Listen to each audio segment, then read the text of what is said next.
اور باتیں کر رہا تھا کہ میرے نانا نے اپنے محل کے 8 دروازے بنائے تھے، 8 دروازے بنائے تھے، اور وہیں پر میرے آقا کے نواسے امام حسین بھی بیٹھے ہوئے۔ حسینی وہ بولے، حسینی بول دے، موٹر میں خوب نعرہ لگاتے ہیں، خالی ریل بنانے کے لیے نعرہ لگاتے ہیں، حسینی ہے تو بول دے۔ حاتم طائی کا نواسا وہ باتیں کر رہا تھا اپنے دوستوں کے بیچ کہ میرے نانا نے اپنے محل کے 8 دروازے بنائے تھے اور اعلان کر دیا تھا اگر پہلے پہ نہ ملے دوسرے پہ چلے آنا، دوسرے پہ نہ ملے تیسرے پہ چلے آنا، تیسرا والا اگر کنڈی لگا لے چوتھے پہ چلے آنا، چوتھا والا اگر اعلان کر دے اگلے سال آنا، 5ویں پہ چلے آنا، 5واں والا اگر سو جائے 6 پہ چلے آنا، 6 پہ نہ ملے 7ویں پہ چلے جانا۔ اتنے میں میرے آقا کے نواسے امام حسین آپ نے آواز دی۔ توجہ سے میری بات سنیے گا، جہاں تک میں پہنچانا چاہ رہا ہوں، یہ مسجد بن رہی ہے اور انشاءاللہ بنائیں گے، پڑھیں گے بھی۔ میرے آقا کے نواسے امام حسین نے آواز دی، تیرے نانا نے اپنی قوم کو 8 دروازہ دکھایا تھا، میرے نانا نے اپنی امت کو 1 دروازہ دکھایا تھا۔ بچپنے کی بات ہے، ایک جملہ ان کے لیے بھی کہ تمہاری محبت کربلا سے شروع ہوتی ہوگی، تمہاری محبت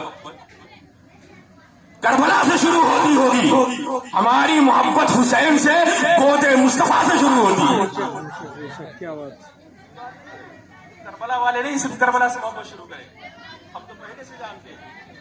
گرامی امام حسین نے کہا سنو، تمہارے نانا نے، تیرے نانا نے قوم کو 8 دروازہ دکھایا تھا اور اعلان کر دیا تھا اگر پہلے پہ نہ ملے دوسرے پہ چلے آنا، دوسرے پہ نہ ملے تیسرے پہ چلے آنا، تیسرے پہ نہ ملے چوتھے پہ چلے آنا، چوتھا والا سو جائے 5ویں پہ چلے آنا۔ مطلب کیا ہے؟ پہلا بھی بند ہو سکتا ہے، دوسرا بھی بند ہو سکتا ہے، تیسرا بھی بند ہو سکتا ہے، چوتھا والا بھی کنڈی لگا سکتا ہے، 5واں والا بھی اعلان کر سکتا ہے اگلے سال آنا، 6واں والا بھی سو سکتا ہے۔ مطلب کیا ہے؟ سب بند ہو سکتے ہیں، لیکن میرے نانا نے اپنی امت کو 1 دروازہ دکھایا تھا اور اعلان کر دیا تھا، ارے صبح کو تیری مرضی ہے، شام کو تیری مرضی ہے، صحت میں تیری مرضی ہے، مرض میں تیری مرضی ہے، غمی میں تیری مرضی ہے، خوشی میں تیری مرضی ہے، ارے امیر ہو تب بھی تیری مرضی ہے، غریب ہو تب بھی تیری مرضی ہے، عورت ہو مرد ہے جہاں پر ہے وہیں پر ارے اس کی بارگاہ میں آنا، اپنے سر کو جھکانا تیرا کام ہے، اور تیرے دامن کو اپنی محبتوں سے،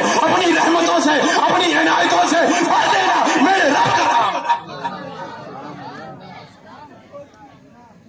آپ وہی بنا رہے ہیں نا، تو کوشش کیجئے بنائیں، مشکلیں وہیں سے دور ہوتی ہیں۔ جیل بھرو آندولن جذبات میں آنے کی ضرورت نہیں ہے، یہ جذبات کا مسئلہ نہیں ہے۔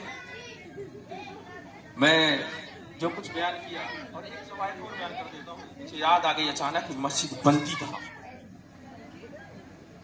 مسجد بنتی کہاں پر ہے؟ یہ آخری بات ہے، آخری پیغام ہے، اس کے بعد میں آپ سے اجازت چاہوں گا۔ مسجد بنتی کہاں پر ہے؟ ماشاءاللہ لیکن بہت لیٹ آئے،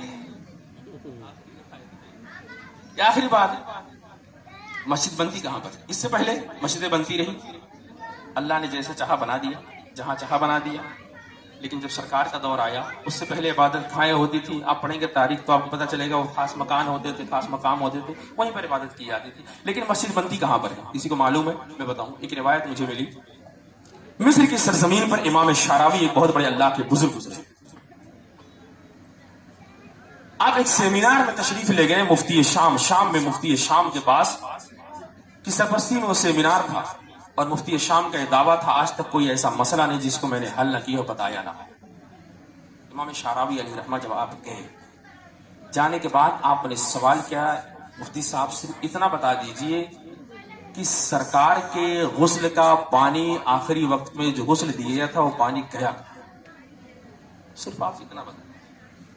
مفتی صاحب بڑے حیرت استعجاب میں آئے اپنی لائبریری میں کتابیں کھنگال ڈالی، ساری کتابیں چھان ڈالی، کہیں پر جواب نہیں ملا، سوچے میری بڑی بےزتی ہو جائے گی، سرکار کی بارگاہ میں دعا کر کے آپ سو گئے۔ آپ کیا دیکھتے ہیں کہ خواب میں میرے آقا تشریف لے آتے۔ یہ واقعہ مشہور ہے صاحب قندیل کے نام سے، آپ پڑھ سکتے ہیں، روایتوں میں روایت موجود۔ بتانے کا مقصد ہے کہ مسجد کہاں پر، یہ واقعہ موجود ہے صاحب قندیل کے نام سے. میرے آقا تشریف لاتے ہیں. قندیل کا مطلب ہوتا ہے بلب, یہ لائٹ جو ہوتی ہے. میرے آقا آگے ہیں اور جو ہے پیچھے ایک شخص کھڑا ہے جو قندیل بلب لیے ہوئے ہے اور سامنے کیے ہوئے ہیں رات کا وقت. مفتی صاحب کہتے ہیں, مفتی شام کہتے ہیں, یا رسول اللہ میری عزت کا مسئلہ ہے.